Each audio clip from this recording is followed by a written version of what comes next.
Yeni ilə artıq günlər qalıb.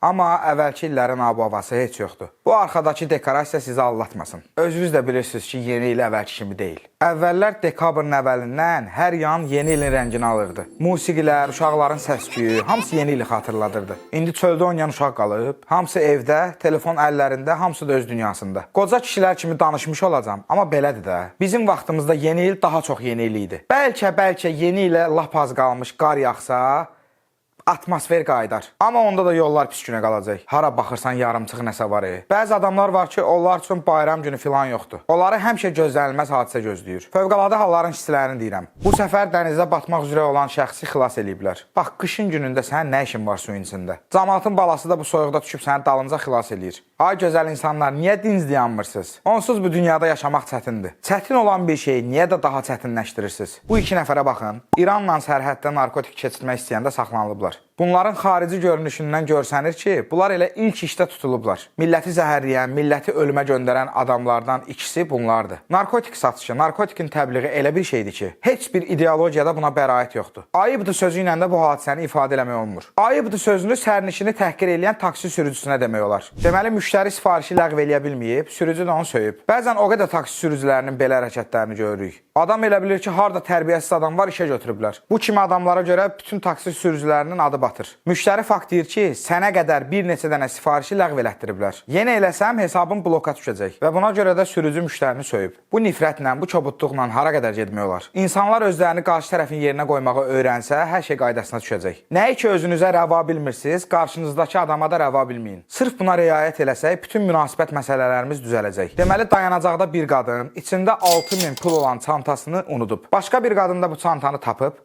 pulları götürüb aparıb evə. Evdə məsləhətləşdikdən sonra qərara gəlib ki, efir vasitəsilə pulu tapdığını desin. Və beləcə polisin də müdaxiləsindən sonra pullar sahibinə geri qaytarılıb. Sən demə pulun sahibi o pulu borc götürmüş ev tikmək üçün. Halal pul gec-tez qayıdır. Tapan adama da halaldır ki, sonradan bu fikrə düşüb pulu qaytarıb. Tək ki, bütün hadisələrimiz belə gözəl sonluqla başa çatsın. 2 gün sonra da Qarabağ komandamız öz meydançasında Ajaxı qəbul eləyəcək. Bizi əsl sınaq həmən gün gözləyir. Əgər bu oyundan başı uca çıxa bilsək, play-offu təmin etmiş olacağıq. Nəzərə alsaq ki, Ajax bu il çox zəif çıxış eləyir, belə olan halda şanslarımız artır. Amma heç cürə Hollandları kiçik görmək olmaz. Nə də olsa bu dünyaya ulduzları bəxş eləyən, futbolun dilini dəyişən taktikaların ünvanı olan Ajaxdır. Biz isə ən nəhəng komandalara qarşı hücum futbolu oynayan və qələbə qazanan komandayıq. Dekabrın 10-da bütün paylaşımlarda Qarabağa təbriklər yazılmasını arzu edirəm. Bu döyüşkənliklə, bu əzmlə, bu istəklə növbəti mərhələyə çıxmaq haqqımızdır. Yeni ildə Şaxta babadan istəyimiz dekabrın 10-dakı 3 xaldır. Onu gətir qoy bulvardakı yolkanın altına bütün Azərbaycan xalqı sevinsin. Biz hamımız sevinəndə bütün problemlər yaddan çıxır. Qarabağın qələbəsi sizə hansı problemləri unutduracaq?